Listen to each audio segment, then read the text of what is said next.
مساء الخير، عاملين ايه؟ هنعمل النهارده نوعين من البطاطس. اول نوع معايا اللي انتوا شايفينه دوت. سهل قوي قوي وسناكس جميل جدا جدا، وهقدمه مع الصوص الحلو دوت. مقرمشه وهشه وخفيفه ولذيذه قوي، سناكس للاطفال وللكبار برضو مفيش اي مشكله. يلا نبدأ ونشوف هنعمل ايه. بس قبل ما نبدأ ما تنسوش تعملوا اشتراك وتفعلوا الجرس ولايك للفيديو لو عجبكم. اول حاجه كده جبت 3 بطاطسيات مكعبات، نزلتهم في ميه مغليه وسلقتهم تماما لحد اما استووا، وبعد كده صفيتهم وحطيتهم في بوله وهرستهم. لازم يترسوا كويس جدا جدا، مش عايزين فيها اي تكتلات. بعد كده جبت 5 معالق كبار من النشا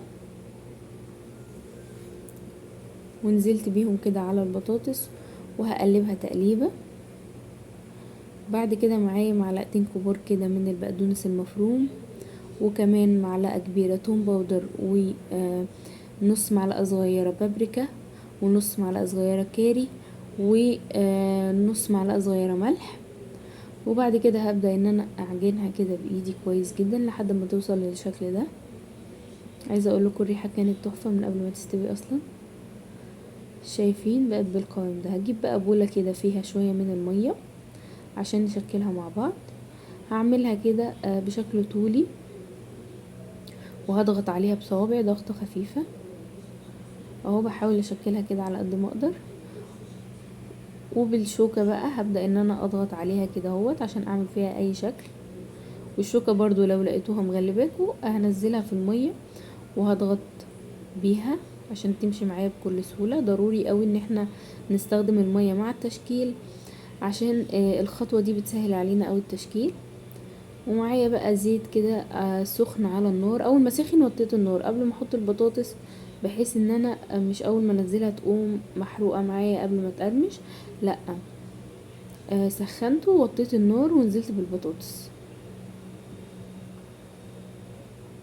اول ما احط الكميه اللي انا محتاجاها هبتدي اعلي الزيت، اعلي النار على الزيت تاني عشان البطاطس تقرمش.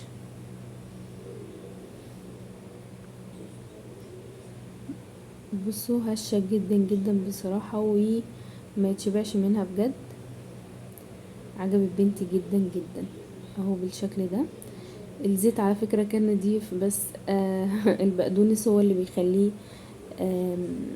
البقدونس هو اللي اتحرق وخلى شكله كده. وقدمتها بقى مع كاتشب على مايونيز، ومقرمشة وهشة وجميلة قوي قوي قوي. سناكس لطيف جدا، والاطفال هيحبوه قوي. الوصفة التانية بقى معايا بطاطس متقطعة صوابع زي ما انتوا شايفين كده. ممكن تقطعوا التقطيعة اللي تعجبكم. انا مقطعة البلانشا عشان يبقى شكلها منتظم كده، وغسلها كويس قوي قوي ومغطيها بالميه، ونزلت عليها بمعلقه كبيره ملح ومعلقه كبيره خل، وهديها تقليبه واسيبها حوالي 10 دقايق في الملح والخل. بعد ال10 دقايق بصوا بقت طريه كده بالشكل ده. عندي بقى ميه مغليه على النار، هصفي البطاطس وانزلها في الميه. هتاخد بالظبط من 3 ل4 دقايق. بعد كده هنيجي نحضر التتبيله. حوالي 4 فصوص من الثوم مفرومين، وكركم وكاري، وكمان زعتر وكمون وكزبرة وبابريكا وملح. تقدروا تضيفوا التوابل اللي انتوا تفضلوها، ومعلقة كبيرة من الزيت، ورشة من الفلفل الاسود. هخلطهم كده ببعض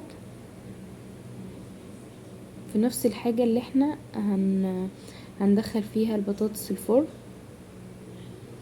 وصفيت البطاطس وهنزل بيها بقى على الخلطة اللي احنا عملناها.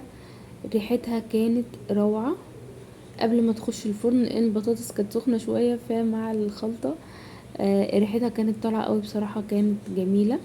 هكون بقى مشغلة الشواية في الفرن، الشواية بس، ولو في مروحة تمام. وهكون مشغلاه يعني من قبل، وهقلب البطاطس كده واظبطها في الصينية.